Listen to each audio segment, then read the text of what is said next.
Hello everyone, welcome back to Utkarsh Srivastava. आज हम cover करने वाले हैं हमारा टॉपिक पद परिचय फॉर क्लास 10th हिंदी, और इसको हम कंप्लीटली कवर करेंगे इस छोटी सी वीडियो के अंदर। तो बिल्कुल एक कॉपी पेन लेकर बैठ जाना, 100% क्लैरिटी मिलने वाली है। पद क्या होते हैं? जब हम जिन शब्दों को वाक्य में इस्तेमाल करते हैं तो वो पद बन जाते हैं। जैसे राम एक शब्द है, लेकिन अगर हम ऐसे बोल रहे राम पत्र पढ़ता है तो राम एक पद बन जाएगा, क्योंकि हमने उसको वाक्य में इस्तेमाल कर लिया। और इन्हीं पद के बारे में जब हम ग्रामर की मदद से इन्फॉर्मेशन लिख देते हैं कि कौन सा लिंग है, कौन सा वचन है, कौन से काल में, तो ये हमारा पद परिचय बन जाता है। जितने भी पद होते हैं दो टाइप के होते हैं, विकारी अविकारी। विकारी जो शब्द है उसका मतलब होता है चेंज आना, और अविकारी का मतलब चेंज ना आना। दो शब्द मैं आपको बोलता हूं, लड़का, एक शब्द मैंने बोला धीरे धीरे। अब लड़का जो है, अगर मैं लिंग बदल दूं तो लड़की हो जाएगा, वचन बदल दूं, बहुवचन कर दूं तो लड़के हो जाएगा। यानी एक ऐसा शब्द है जिसके अंदर चेंजेस आ सकते हैं। तो ऐसे शब्द जिनके अंदर चेंजेस आ सकते हैं, ऐसे पद जिनके अंदर चेंजेस आ सकते हैं, वो हमारे विकारी पद हैं। और जैसे मैंने बोला धीरे धीरे, तो धीरे धीरे हमेशा धीरे धीरे रहेगा, चाहे तुम लड़की के लिए इस्तेमाल करो, लड़की के लिए इस्तेमाल करो। धीरे धीरे लड़का आ रहा है, धीरे धीरे लड़की आ रही है, तो हमेशा ये धीरे धीरे धीरे ही धीरे रहेगा। तो ऐसे शब्द जिनके अंदर कोई चेंजेस ना आए, लिंग की वजह से, वचन की वजह से, या किसी भी चीज की वजह से, उनको हम अविकारी या अव्यय पद बोलते हैं। तो जितने भी विकारी पद होते हैं ना, जिनके अंदर चेंजेस आ सकते हैं, उनको हम चार पार्ट्स में क्लासिफाई करते हैं: संज्ञा, सर्वनाम, विशेषण एंड क्रिया। इन सबकी आपको एक बेसिक नॉलेज होना जरूरी है। मैं आपको ये वो बेसिक नॉलेज इस वीडियो के थ्रू दे देता हूँ। आपको वो याद नहीं करनी है, आपको खाली समझना है, क्योंकि आपके पेपर में तो ऑलरेडी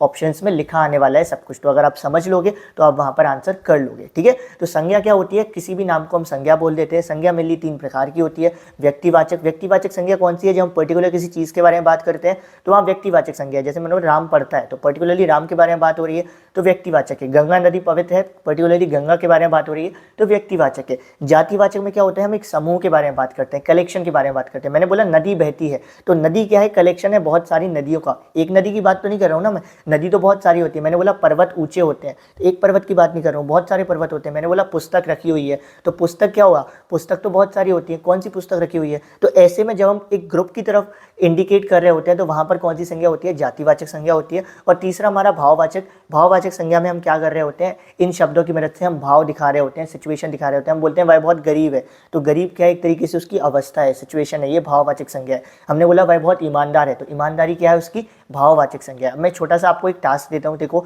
मुंशी प्रेमचंद ने गोदान की रचना की, तो मुंशी प्रेमचंद क्या है? व्यक्तिवाचक संज्ञा है। दीपक बाजार जा रहा है, ये क्या है? व्यक्तिवाचक संज्ञा है। अगर पहले वाले सेंटेंस में मैं ये बोल देता मुंशी प्रेमचंद ने पुस्तक की रचना की, तो यहाँ पर पुस्तक क्या हो जाता है? हमारा जातिवाचक, क्योंकि कौन सी पुस्तक की नहीं पता, पुस्तक तो बहुत सारी है।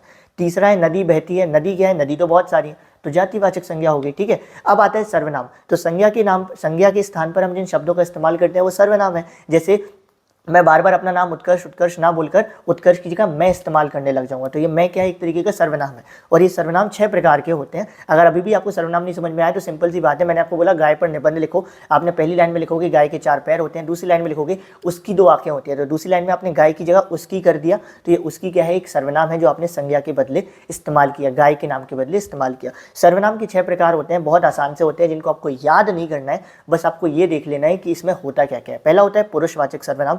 इन सर्वनाम को हम कब इस्तेमाल करते हैं? जब हमें किसी व्यक्ति के बदले कुछ लिखना होता है। जैसे अगर आपको उत्कर्ष के बदले कुछ लिखना है तो मैं इस्तेमाल कर लूंगा, तो मैं क्या है? हमारा एक पुरुषवाचक सर्वनाम है। तो इन सर्वनामों का इस्तेमाल हम व्यक्तियों के नाम के बदले करते हैं। इसमें 3 प्रकार होते हैं: first person, second person, third person, यानी उत्तम पुरुष, मध्यम पुरुष, अन्य पुरुष। जैसे मैं आपसे किसी तीसरे इंसान के बारे में बात कर रहा हूँ, तो मैं जो बोल रहा हूँ वो फर्स्ट पर्सन है, यानी उत्तम पुरुष है।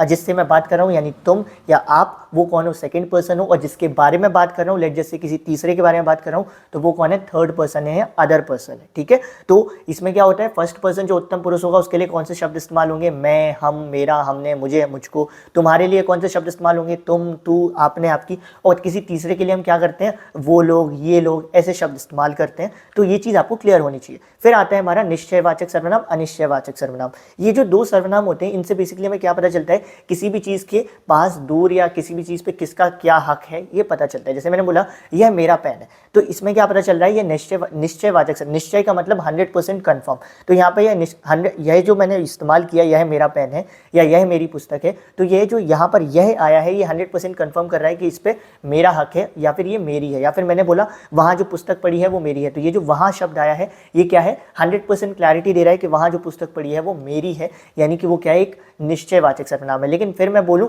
कुछ पुस्तकें मेरी हैं या कुछ पेन मेरे हैं, तो कुछ में क्या हो रहा है? ये तो है कि कुछ ना कुछ है, लेकिन 100% क्लैरिटी नहीं है कितने हैं या क्या है। तो ऐसे सर्वनाम जो 100% क्लैरिटी नहीं देते हैं, कंफर्मेशन नहीं देते हैं, उनको हम बोलते हैं अनिश्चयवाचक। शब्द में ही छिपा हुआ है अनिश्चय, यानी जहाँ पर कोई निश्चय ना हो। और ऐसे सर्वनाम जो निश्चय दे रहे हैं, जैसे ये मेरे हथियार हैं, ये मेरी पुस्तक है, ये मेरा मोबाइल है, ये मेरी नॉलेज है, तो ये सारी चीज़ें क्या हैं, ये निश्चयवाचक सर्वनाम है। तो निश्चय अनिश्चय, होप सो आपको क्लियर होता होगा। नहीं क्लियर हुआ है, चाहे अभी हम क्वेश्चन सॉल्व करेंगे वहाँ पर तो क्लियर हो ही जाएगा। फिर आता है संबंधवाचक। संबंधवाचक सर्वनाम में बेसिकली क्या होता है, संबंध स्टैब्लिश किया जाता है। जैसे मैंने बोला जैसी करनी वैसी भरनी, तो करनी भरनी के बीच हमने संबंध स्टैब्लिश किया, जैसी वैसी के साथ जिसकी लाठी उसकी भैंस। तो यहाँ पर हमने क्या किया, संबंध स्टैब्लिश किया दो शब्दों के, लाठी और भैंस के बीच में। जो सोवेगा सो खोवेगा, जो बंदा सो के अपना वक्त गुजार देगा वो सब कुछ खो देगा। तो यहाँ पर हमने जो सो ऐसे वर्ड्स के साथ संबंध स्टैब्लिश किया। देखो शब्द में ही सब कुछ छिपा है। निश्चय अनिश्चय का मतलब 100% कंफर्म, नॉट कंफर्म। संबंध का मतलब जहाँ संबंध स्टैब्लिश करे। प्रश्नवाचक सर्वनाम कौन से होंगे, ये वो सर्वनाम शब्द होंगे जहाँ पर प्रश्नवाचक शब्द आ जाए। जैसे कौन आया था, वह क्या कह रहा है, तो कौन क्या, ये क्या हो गए हमारे प्रश्नवाचक सर्वनाम हो गए। निजवाचक सर्वनाम, निज का मतलब पर्सनल, ये वो सर्वनाम शब्द होते हैं जिनको हम अपने लिए यूज करते हैं। जैसे मैंने बोला मैं अपने आप से घर चला जाऊंगा, तो अपने आप जो मैंने अपने लिए यूज किया वो क्या है, निजवाचक है। मैंने बोला अपनों से बड़ों का आदर करना चाहिए, तो अपने लिए मैंने जो शब्द यूज किया अपनों, वो क्या है, हमारा निजवाचक सर्वनाम है। तो आई होप सो सर्वनाम क्लियर होता है। नहीं क्लियर हुआ होगा तो एक बार इसको वापस से रिवाइंड पे चला लेना, अदरवाइज तो ये बहुत आसान सा है। मैं आपको एक और बार बता देता हूँ, इनको याद नहीं करना है, खाली समझ लो। जब हम क्वेश्चन सॉल्व करेंगे आपको अपने आप चीज़ें याद आ जाएंगी और आप इनको सॉल्व कर लोगे। फिर आता है हमारा विशेषण। विशेषण क्या होता है, विशेषण वो शब्द होते हैं जो संज्ञा और सर्वनाम की विशेषता बताते हैं। लेट जैसे गाय है, गाय को मैंने बोला नीली गाय है, तो यहाँ पे जो नीला शब्द है ये क्या होगा, विशेषण हो जाएगा। और जिसकी विशेषता बताई जाती है उसको विशेष्य कहते हैं। ठीक है, तो विशेषण और विशेष आप समझ गए। विशेषण 4 प्रकार के होते हैं, बहुत आसान होते हैं। पहला गुणवाचक विशेषण, मैंने बोला नीली गाय, गुण का मतलब होता है क्वालिटी बताना। मैंने बोला नीली गाय, तो गाय की क्वालिटी है कि वो नीली है, तो यहाँ कौन सा विशेषण है, गुणवाचक विशेषण है। फिर मैंने बोला 4 नीली गाय, या मैंने बोला 4 गाय, तो अब गाय कितनी है, 4 है। ये कहाँ से मैं पता चला, 4 शब्द से, 4 संख्या से, तो ये क्या हो गया, संख्यावाचक विशेषण। 4 नीली गाय या 4 गाय, तो यहाँ पर आपको संख्या पता चल रही है ना कि संज्ञा कितनी है। संज्ञा यानी जो चीज़ संज्ञा में है यानी गाय, वो कितनी है, तो ये क्या हो गया, संख्यावाचक विशेषण। तीसरा होता है परिमाणवाचक। परिमाण का मतलब होता है मात्रा, क्वांटिटी। मैंने बोला जैसे मैंने खाली पानी बोल दिया, फिर मैंने बोला 1 लीटर पानी, तो 1 लीटर क्या बता रहा है, क्वांटिटी बता रहा है, तो 1 लीटर क्या हो जाएगा हमारा परिमाणवाचक विशेषण। आपको खाली शब्द के मीनिंग याद करो ना, संख्या का मतलब तो संख्या ही होता है, परिमाण का मतलब क्या हो जाता है, मात्रा से होता है, क्वांटिटी से होता है, गुण का मतलब क्वालिटी से होता है। सार्वनामिक विशेषण क्या होते हैं, ये वो विशेषण होते हैं जिनको हम संज्ञा से पहले लगाकर संज्ञा के बारे में बताते हैं या संज्ञा की विशेषता बताते हैं। जैसे मैंने बोला 4 नीली गाय बोला था, अब मैं बोल दूं मेरी 4 नीली गाय, तो यहाँ पर मैंने क्या कर दिया, संज्ञा की विशेषता बता दी, गाय की विशेषता बता दी कि 4 नीली गाय हैं वो मेरी है।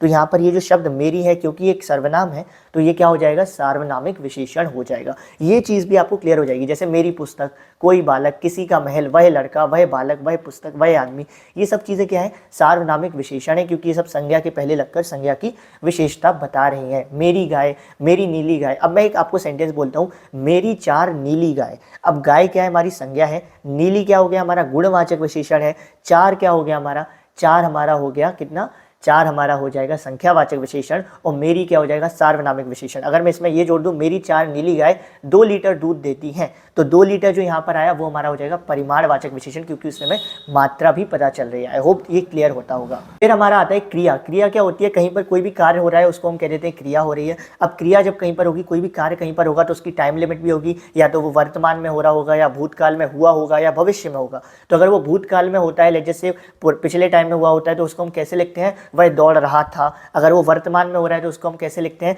वह दौड़ रहा है। और अगर भविष्य में हो रहा है तो उसको हम कैसे लिख देते हैं, वह दौड़ेगा। तो हमको क्रिया में ये भी पता होना चाहिए किस काल में हुई है, यानी किस टाइम पर हुई है। अब क्रिया मेनली 2 टाइप की होती है, सकर्मक और अकर्मक। सकर्मक क्रिया में कर्म होता है, अकर्मक क्रिया में कर्म नहीं होता, इतना सा अंतर है। मैं 2 सेंटेंस तुमको खाली बोलता हूँ, तुम इजिली समझ जाओगे। राघव ने पानी पिया, और दूसरा सेंटेंस है राघव रोया, ठीक है, या राघव हंसने लगा। ठीक है, तो पहला सेंटेंस है राघव ने पानी पिया, तो क्रिया क्या है यहाँ पे, पिया। और पिया क्या पिया, पानी पिया।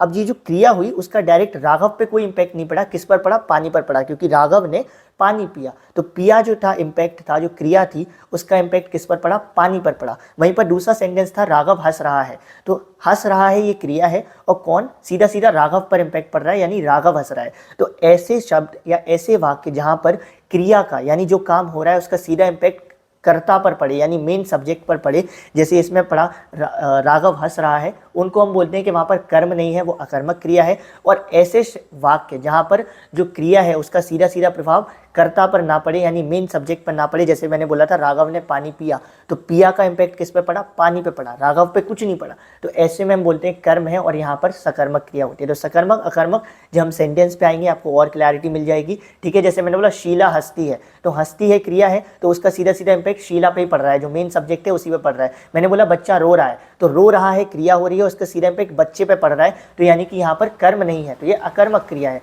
लेकिन अगर मैं बोलूँ शीला ने सेब खाया, तो यहाँ पर खाया क्रिया है, लेकिन क्या खाया, सेब खाया, शीला पर कोई असर नहीं पड़ा, तो यहाँ पर कर्म है। मोहन पानी पी रहा है, पी रहा है हमारी क्रिया है, क्या पी रहा है, पानी पी रहा है, तो मोहन का दूर दूर तक कोई खास रिश्ता है नहीं क्रिया से, तो यहाँ पर क्या हो गया, सकर्मक क्रिया। ये दो क्रिया होती हैं और क्रिया का काल मैंने आपको समझा दिया। फिर आता है वचन। वचन क्या होता है, या तो एक वचन होते हैं या दो या बहुवचन होता है, ठीक है। यानी जब एक वस्तु प्रेजेंट हो तो एक वचन बोल देते हैं, जैसे बालक, किताब, मेज आदि। और बहुवचन में हम क्या बोल देते हैं, जब ज़्यादा वस्तुएं प्रेजेंट हो तो हम उसको बहुवचन बोलते हैं।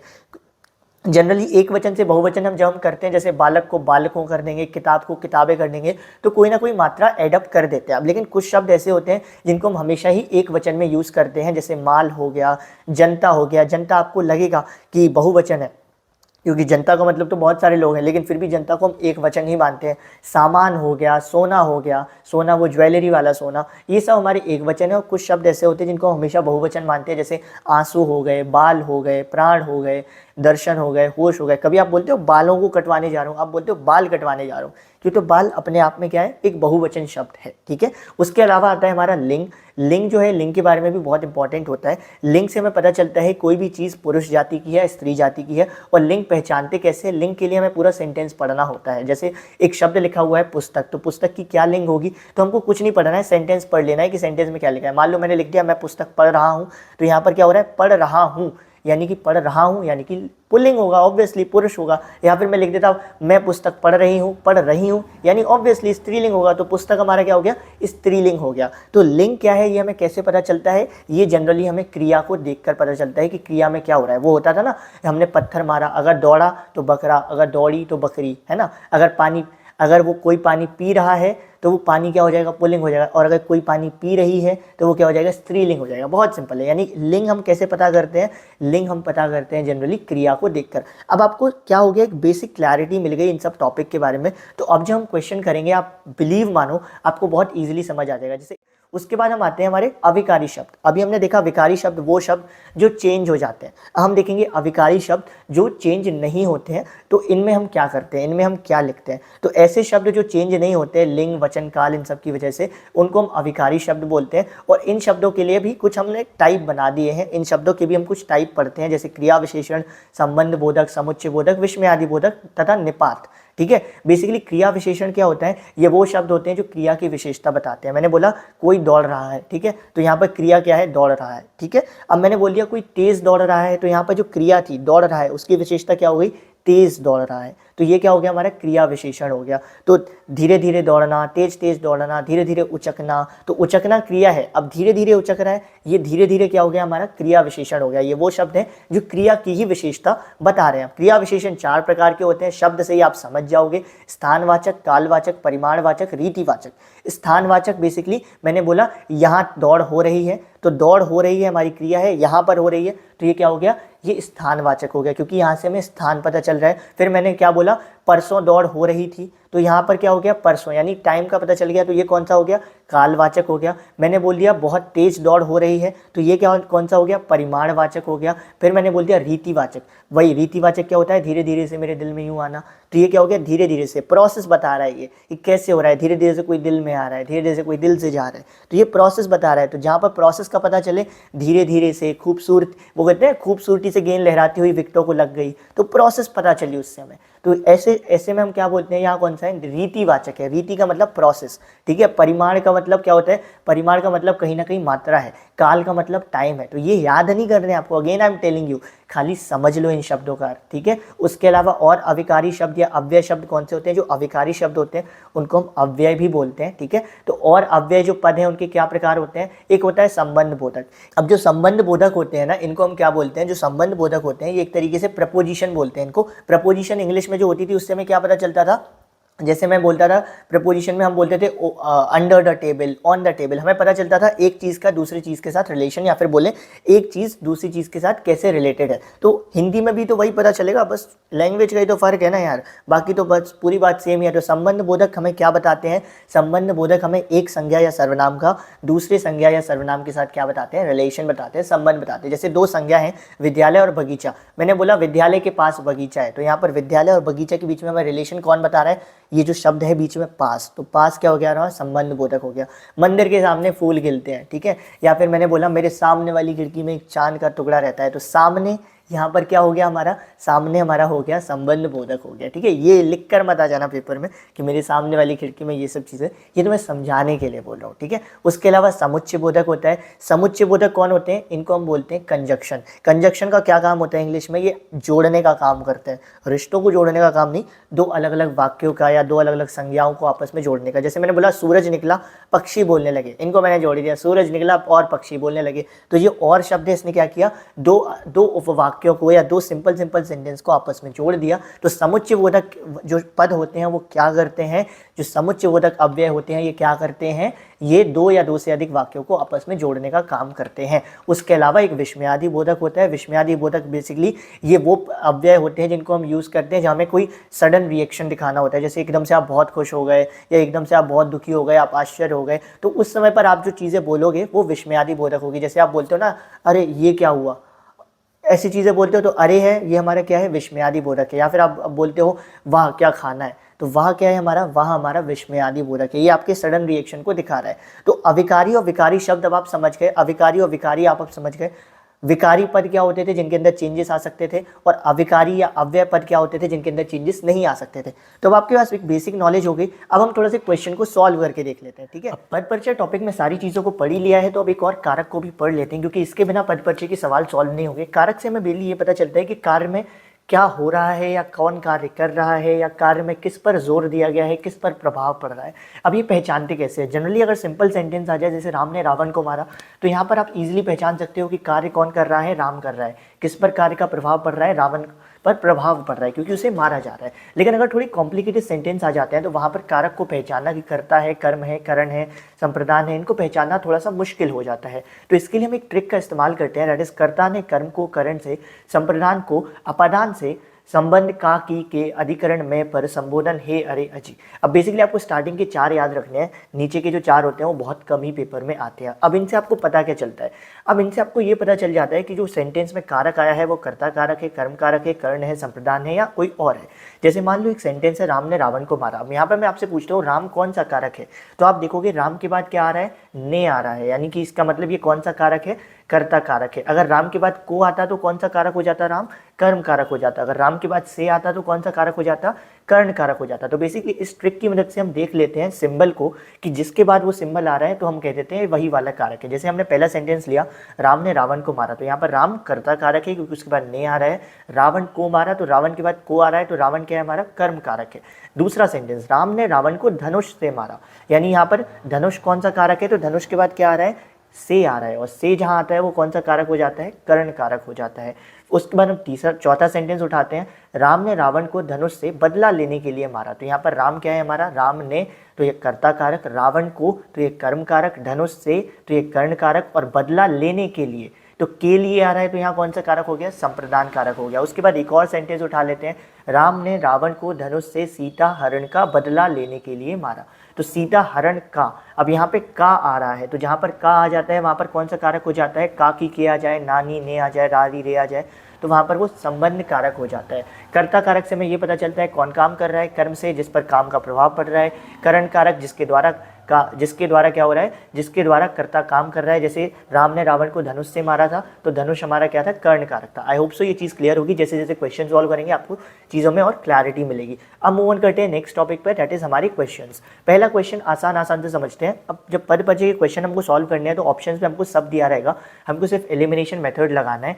क्वेश्चन में जो ऑप्शन है उनमें सबसे पहले वो चीज़ें देखो जो तुम्हें 100% अच्छे से आती हैं, जैसे वचन और पुलिंग, ये पुलिंग स्त्रीलिंग, ये चीज़ें पहचानना बिल्कुल आसान होती है। तो इनको देखो देखो इनके बेसिस पे करने की कोशिश करो, जब इनके बेसिस पे ना हो तब संज्ञा सर्वनाम इन सब पे जाओ। जैसे पहला सवाल है, मुंशी प्रेमचंद ने गोदान की रचना की। अब मुंशी प्रेमचंद हमें पता है संज्ञा है क्योंकि एक नाम है। अब मुंशी प्रेमचंद हमें पता है क्या है, नाम है, संज्ञा है। कौन सी संज्ञा है, वो है व्यक्तिवाचक संज्ञा, क्योंकि यहाँ पर एक पर्टिकुलरली इंसान के बारे में बात हो रही है। तो इसमें कौन कौन से ऑप्शन हो सकते हैं, सेकंड और थर्ड ऑप्शन हो सकता है। तो अब सेकंड और थर्ड ऑप्शन होगा, फर्स्ट और फोर को हमने एलिमिनेट कर दिया। अब सेकंड और थर्ड ऑप्शन में देखो और क्या हो सकता है, एक वचन, हाँ एक ही वचन है, पुल्लिंग एक पुल्लिंग ही है। तो अब यहाँ क्या अंतर हो सकता है, या तो कर्म कारक हो गया, कर्ता कारक होगा। तो हम देखेंगे मुंशी प्रेमचंद के बाद क्या आया है, ने आया है।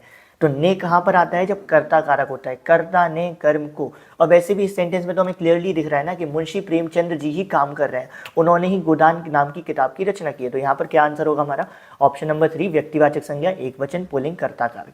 दूसरा सवाल, दीपक बाजार जा रहा है। दीपक क्या है, हमारी संज्ञा है, ये तो हमें पता है। यानी इसमें कौन कौन से आंसर हो सकते हैं, अभी चारों आंसर हो सकते हैं। अब हम देखते हैं कौन सी संज्ञा है। तो दीपक क्या है, एक पर्टिकुलर इंसान का नाम है, तो ये हमारी व्यक्तिवाचक संज्ञा है। और उसके बाद अब क्या हो सकता है, तो पहला और तीसरा ऑप्शन नहीं हो सकता, सेकंड और फोर्थ हो सकता है। आगे और देख लेते हैं, दीपक हमारा एक वचन है, पुल्लिंग है। पुल्लिंग हमें कैसे पता चला, क्योंकि वो जा रहा है। अगर दीपक बाजार जा रही होती तो वो क्या हो जाता है, स्त्रीलिंग हो जाता है, लेकिन यहाँ जा रहा है तो वो पुल्लिंग है। तो ये हमारा सेकंड ऑप्शन क्या हो जाएगा, हमारा करेक्ट हो जाएगा। नेक्स्ट क्वेश्चन हमारा आता है, लाल गुलाब देखकर मेरा मन खुश हो गया। लाल गुलाब देखकर मन खुश हो गया। तो यहाँ पर लाल क्या है, लाल क्या है, एक तरीके की विशेषण है, ये चीज़ तो हमें पता है। तो अब विशेषण तो चारों ऑप्शन में है, तो हम देखेंगे कौन सा विशेषण है। तो हमने देखा ये कौन सा विशेषण है, लाल एक क्वालिटी है कि गुलाब कैसा है, लाल है, तो ये उसकी क्वालिटी है। तो क्वालिटी हमें किससे पता चलती है, गुणवाचक विशेषण से। तो इसमें कौन कौन से ऑप्शन हो सकते हैं, या तो सेकंड ऑप्शन हो सकता है या फोर्थ ऑप्शन हो सकता है। तो अब हम देखेंगे कौन सा इनमें से सही है। तो बहुवचन यानी दोनों सेम है, सेकंड और फोर्थ ऑप्शन में। पुल्लिंग स्त्रीलिंग में फर्क फंसेगा। तो ये लाल गुलाब देखकर मेरा मन खुश हो गया, ये पुल्लिंग होगा। क्यों, क्योंकि मन खुश हो गया। आप सेंटेंस पढ़ के देखोगे आपको समझ में आ जाएगा, यहाँ पे पुरुष जाति के हिसाब से बात हो रही है, पुल्लिंग के हिसाब से बात हो रही है। तो यहाँ पे option number 2 is the correct. फिर आता है, राखी से मैं कल यहीं मिला था। मिला था क्या होता है, क्रिया होती है, राखी से मैं कल यहीं मिला था। अब क्रिया में क्या होता है ना, बच्चे फंस जाते हैं अकर्मक सकर्मक क्रिया में। तो इसके लिए बेसिक सी चीज़ है, जब क्रिया वाले आपको आ जाए, जैसे यहाँ पर मिला था आ गया, तो उसमें आप ये देखो ही मत कि अकर्मक है सकर्मक, पहले बाकी सारे ऑप्शंस को देखो। बाकी सारे ऑप्शन जैसे कि वचन देखो, पुल्लिंग स्त्रीलिंग देखो और काल देखो। काल यानी किस टाइम में हो रही है। तो सबसे पहले हमने क्या देखा, हमने देखा चारों ऑप्शन में क्रिया है, ठीक है। अब हम क्या देखेंगे, हम काल देखेंगे यानी समय देखेंगे। तो मिला था यानी ये पुराने समय की बात है, भूतकाल की बात है। तो कौन कौन सा उसमें ऑप्शन हो सकता है, या तो फर्स्ट ऑप्शन होगा या फोर्थ ऑप्शन होगा, क्योंकि दोनों में ही भूतकाल की बात हो रही है, उसके अलावा नहीं हो सकता। तो हम और ऑप्शन देखते हैं, पुल्लिंग पुल्लिंग सही है। जो अब हम देखेंगे एक वचन है या बहुवचन। तो कल यही मिला था, मिला था यानी एक वचन है, अगर मिले थे होता तो बहुवचन होता। तो इस क्वेश्चन में हमने क्या किया, तो इस क्वेश्चन में हमने बिना अकर्मक सकर्मक निकाले क्या कर लिया, बिना अकर्मक सकर्मक निकाले हमने हमारा आंसर पा लिया। जो आंसर क्या है, हमारा फर्स्ट ऑप्शन। क्यों, क्योंकि भूतकाल था तो फर्स्ट और फोर्थ ऑप्शन हो गया। फिर पुल्लिंग पुल्लिंग था, ठीक है। फिर एक वचन बहुवचन में से हमको किसी एक को चुनता था, तो मिला था मतलब एक वचन होता है। तो क्रिया वाले जब सवाल आएंगे ना, तो उसमें आप अकर्मक सकर्मक बाद में देखना, पहले ये सब देख लेना कि किस काल में यानी किस समय में हो रहा है। पुल्लिंग स्त्रीलिंग वो वाला अंतर देख लेना, एक वचन बहुवचन देख लेना, उतने में ही आपका आंसर निकल आएगा। फिर मूव ऑन करते हैं नेक्स्ट क्वेश्चन पे। कबीर नीरजा के लिए किताब लेकर आया। कबीर नीरजा के लिए किताब लाया, ठीक है। तो कबीर नीरजा के लिए किताब लाया। किताब क्या है हमारी, किताब अब एक पर्टिकुलर चीज़ तो है नहीं, किताब तो बहुत सारी होती है। तो किताब हमारी संज्ञा है, और कौन सी संज्ञा हो जाएगी, जातिवाचक संज्ञा है। अब वो नीरजा के लिए किताब लाया है, के लिए किताब लाया है, तो यहाँ कौन सा कारक हो जाएगा, जिसके लिए कार्य किया जाता है वो हो जाता है हमारा कर्ण कारक। जैसे हम देखते थे ना, राम ने रावण को सीता के लिए मारा था, तो यहाँ पे सीता क्या थी, हमारी कर्ण कारक थी। तो जिसके लिए कार्य किया जाता है वो हमारा कर्ण कारक होता है। तो यहाँ पर क्या हो जाएगा, किताब हमारा कर्ण कारक है, ठीक है। कारक वाले भी आपको आसानी से आ जाएगा, पेपर में तो बहुत डिफिकल्ट नहीं आते हैं, बहुत इजी ही आएंगे। क्रिया का तो मैंने आपको बता ही दिया है कि कैसे करना है। फिर आते हैं, हमें राष्ट्रभक्तों का सम्मान करना चाहिए। सम्मान क्या है, एक भाव है, एक इमोशन है। तो पहली चीज़ तो हमें पता है एक संज्ञा है। अब कौन सी संज्ञा है, एक भाववाचक संज्ञा है। तो यहाँ पर एक ही ऑप्शन फिट बैठता है, फोर्थ ऑप्शन, तो वही हमारा सही हो जाएगा। उसके बाद राधिका ने आपको बुलाया है। राधिका ने आपको बुलाया है। अब हमको पता है आपको मतलब सर्वनाम है, ठीक है। तो सर्वनाम तो चारों ऑप्शन में है, तो कौन सा सर्वनाम है हमें ये देखना है। उत्तम पुरुष है, मध्य पुरुष है, अन्य पुरुष है, यानी फर्स्ट पर्सन है, सेकंड पर्सन है, थर्ड पर्सन है। तो ये कौन सा है, सेकंड पर्सन है। तो इसका आंसर क्या हो जाएगा हमारा, मध्यम पुरुषवाचक। सेकंड पर्सन क्यों है, क्योंकि फर्स्ट पर्सन जो इंसान बोलता है, तो यहाँ पर फर्स्ट पर्सन राधिका है। सेकंड पर्सन जिससे बोला जाता है वो हमारा यानी आपको है, और थर्ड पर्सन कौन होता है या अन्य पुरुष कौन होता है जिसके बारे में बात की जाती है। तो यहाँ पर आपको जो वर्ड है वो क्यों यूज होता है, कब यूज होता है, सेकंड पर्सन मध्यम पुरुष के लिए। तो यहाँ पर option number 3 is the correct. Riya Patna जा रही है, तो रिया हमारा क्या है, एक व्यक्तिवाचक संज्ञा है, तो again option number 2 is the correct, ज़्यादा देखना ही नहीं है। यह पुस्तक मेरी है, मैं इसे पढ़ सकता हूँ, यह पुस्तक मेरी है, मैं इसे पढ़ सकता हूँ। आई टोल्ड यू, क्रिया का जब आएगा तो अकर्मक सकर्मक में फंसोगे, तो ये देखो ही मत कि अकर्मक है या सकर्मक, पहले पुल्लिंग एक वचन ये सारी चीज़ें देखो। तो पढ़ सकता हूँ, पढ़ सकता हूँ क्या होता है, पढ़ सकता हूँ लड़का इस्तेमाल करता है, तो ये पुल्लिंग होगा। तो यानी ऑप्शन नंबर 3 तो नहीं हो सकता, 1, 2 और 4 हो सकता है। अब और चीज़ें देख लेते हैं, पढ़ सकता हूँ एक वचन है या बहुवचन है, पढ़ सकता हूँ एक वचन है, तो क्या क्या हो सकता है, यानी नंबर 2 ऑप्शन भी नहीं हो सकता एंड नंबर 4 ऑप्शन भी नहीं हो सकता। तो ले देकर बचा कौन सा ऑप्शन, नंबर 1 ऑप्शन। तो ऐसे में हमने क्या किया, बिना आकर्मक सकर्मक के जाल में फंसे हमने हमारा आंसर निकाल दिया। फिर आता है बिल्ली गाड़ी के नीचे बैठी है, नीचे बैठी है, नीचे बैठ, आपने इंग्लिश में प्रपोजिशंस पढ़ी होंगी, उसमें क्या आता है, over the table, on the table, under the table. Propositions की मदद से हमें क्या पता चलता है, हमें पोजीशंस कहीं ना कहीं पता चलती है, एक संबंध पता चलता है, और इन्हीं प्रपोजिशंस को हम हिंदी में संबंध बोधक बोलते हैं। तो ये जो नीचे शब्द आया है ये क्या है, एक संबंध बोधक है। इससे हमें क्या पता चल रहा है, गाड़ी के साथ संबंध पता चल रहा है। तो यहाँ पर ये क्या होगा, अव्यय है, कौन सा अव्यय है, संबंध बोधक अव्यय है। तो हमारा option number 1 is the correct. Okay, move on करते हैं नेक्स्ट पे। रेखा नित्य दौड़ने जाती है, रेखा नित्य दौड़ने जाती है। अब नित्य क्या है, बेसिकली नित्य एक अव्यय है, अव्यय है। अव्यय कितने प्रकार के होते हैं, उसमें आ जाता है हमारा क्रिया विशेषण, विस्मयादि बोधक, संबंध बोधक, ये सब आ जाता है। अब यहाँ पे क्या है, क्रिया क्या हो रही है, दौड़ने जाती है। तो दौड़ने जाती है हमारी क्रिया है, और कैसे, नित्य यानी रोज दौड़ने जाती है। तो यहाँ पर क्रिया की विशेषता बता रहा है ये शब्द नित्य, तो ये क्या होगा, हमारा क्रिया विशेषण होगा। यानी ऑप्शन नंबर 1 नहीं हो सकता, 2, 3, 4 हो सकते हैं। 2, 3, 4 में से भी कौन सा होगा, तो अब देख लेते हैं। नित्य दौड़ने जाती है यानी लड़की है, तो ऑप्शन नंबर 2 भी नहीं हो सकता, क्योंकि यहाँ तो पुल्लिंग लिखा हुआ है। ठीक है, मैंने बोला ना पुल्लिंग एक वचन, इन सब पे नजर जरूर रखो। तो ऑप्शन नंबर 3 या 4 में से एक चीज होगी। तो ऑप्शन नंबर 3 और 4 में इकलौता अंतर यह है कि या तो स्थानवाचक होगा या कालवाचक होगा। स्थानवाचक, जब स्थान के बारे में बात होती है, जैसे मैंने बोला था रेखा मैदान में दौड़ने जाती है, तो यहाँ पर स्थानवाचक क्रिया विशेषण हो जाता, लेकिन यहाँ तो कालवाचक होगा। क्यों, क्योंकि नित्य का मतलब है रोज, रोज यानी समय से है, तो रोज यानी समय से है, तो यहाँ पर कौन सा क्रिया विशेषण है, कालवाचक क्रिया विशेषण। तो option number 4 is the correct. अगर तो आप ये चीज समझ चुके हो तो ऑब्वियसली समझ के ही आ रहे हो, क्योंकि ये वीडियो आपने पूरी देखी है। ठीक है, फिर आता है यह पुस्तक मेरी है, मैं इसे पढ़ सकता हूँ, ये सवाल हम कर चुके हैं। उसके बाद उपवन में सुंदर फूल खिले हैं। उपवन, उपवन क्या है हमारा, उपवन बहुत सिंपल सी बात है। उपवन हमारी जातिवाचक संज्ञा है, क्योंकि उपवन किसी पर्टिकुलर उपवन के बारे में बात नहीं हुई है, उपवन तो कई हो सकते हैं। तो उपवन हमारी क्या होती है, जातिवाचक संज्ञा होती है। तो ऑप्शन नंबर ए या बी में से एक होगा। अब हमें देखना है ए और बी में से कौन सा फिट बैठता है। तो इसमें हमारा सीधा सीधा है, इसमें पहले ऑप्शन में ही गलती है। अगर आप ऑप्शन देखने जाओगे तो यहाँ पर स्त्रीलिंग पुल्लिंग दोनों लिखा हुआ है कि उपवन स्त्रीलिंग भी है पुल्लिंग भी है, तो इसका मतलब पहला ऑप्शन तो अपने आप ही गलत हो जाता है। आपको ऐसा लग रहा होगा ये टाइपिंग मिस्टेक है, ये टाइपिंग मिस्टेक नहीं है, क्वेश्चन ही ऐसा आया था। तो यानी कि पहला ऑप्शन हो नहीं सकता है। तो ले देकर बचा ऑप्शन कौन सा है, ऑप्शन नंबर 2। उसके बाद जल्दी करो वे सब आते होंगे, जल्दी करो वे सब आते होंगे। तो वे सब, ये जो शब्द है वे सब, ये किसके लिए, ये क्या है, बेसिकली एक सर्वनाम है। अब कौन सा सर्वनाम है, बेसिकली जो सर्वनाम हम यूज करते हैं लोगों के लिए वो हमारे पुरुषवाचक सर्वनाम कहलाते हैं। ठीक है, जैसे मैंने बोला वे सब, ये लोग, तो यहाँ पे ये लोग क्या हो गया, हमारा पुरुषवाचक सर्वनाम है।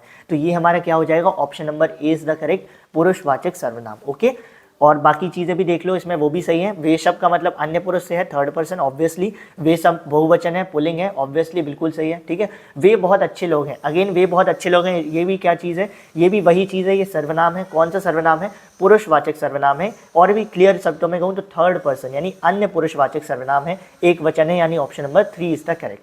चीता हमारे ओर धीरे धीरे बढ़ने लगा, ये शब्द मैंने स्टार्टिंग में बोला था, चीता हमारे वो धीरे धीरे बढ़ने लगा। धीरे धीरे क्या है, एक ऐसा शब्द है जिसमें आप चाहे जितना उसके आगे पीछे कुछ भी बदल लो, लिंग वचन, लेकिन धीरे धीरे धीरे ही धीरे रहेगा। धीरे धीरे लड़का चलता है, धीरे धीरे चीता चलता है, धीरे धीरे लड़की चलती है। तो ऐसे शब्द जिनके अंदर कोई चेंजेस नहीं आते उनको हम अव्यय या अविकारी शब्द भी बोलते हैं। तो अब ये जो धीरे धीरे है ये क्या है, हमारा एक क्रिया विशेषण है। ठीक है, अब ये कैसा क्रिया विशेषण है, तो देखो क्रिया विशेषण है तो ऑप्शन नंबर 3 और 4 तो नहीं हो सकते हैं। तो कौन कौन से हो सकते हैं, या तो ए होगा या बी होगा। तो अब कौन सा क्रिया विशेषण है, ये हमारा क्रिया विशेषण कौन सा होने वाला है, सिंपल सी बात है, ए और बी में से कोई एक है। और इनमें एकलौता अंतर यह है कि बढ़ने लगा क्रिया का रीति सूचक है, क्योंकि बढ़ने लगा क्रिया का रीति सूचक है। धीरे धीरे बढ़ने लगा, तो बढ़ने कैसे बढ़ रहा था, धीरे धीरे बढ़ रहा था। तो ये धीरे धीरे क्या बता रहा है हमें, धीरे धीरे बता रहा है कि धीरे धीरे क्रिया जो हो रही है वो कैसे हो रही है, धीरे धीरे हो रही है। तो option number A is the correct. ये जो सवाल होते हैं क्रिया विशेषण वाले बड़े आसान होते हैं, इनको भी आप इजीली कर सकते हो। तो आई होप सो आपको ये पद परिचय का कॉन्सेप्ट पूरा समझ में आया होगा, और अगर आपको समझ में आया तो एक बार मुझे कमेंट सेक्शन में बता देना। और भी क्वेश्चन मैंने प्रैक्टिस करने के लिए दिए हैं, उनकी लिंक आप डायरेक्ट गूगल पे जाकर सॉल्व कर सकते हो, उनकी लिंक डिस्क्रिप्शन बॉक्स में आपको मिल जाएगी। तो उन क्वेश्चंस को भी प्रैक्टिस करो, जितना प्रैक्टिस करोगे उतनी ज़्यादा क्लैरिटी आपको मिलती जाएगी। और कैसी चल रही है आपकी हिंदी की प्रिपरेशन वो मुझे ज़रूर टेलीग्राम ग्रुप के थ्रू बताना। टेलीग्राम ग्रुप हमारा कहाँ पर है, उत्कर्ष स्टडी सीरीज़ क्लास 10 आपको सर्च करना है, आपको टेलीग्राम ग्रुप मिल जाएगा। आई होप सो आपको ये वीडियो पसंद आई होगी, आपके कॉन्सेप्ट क्लियर हुए होंगे। मिलते हैं किसी और वीडियो में एक नए बड़े छोटे से टॉपिक के साथ और करते हैं उस टॉपिक को क्लियर। तब तक के लिए all the very best for your Hindi exam. Thank you.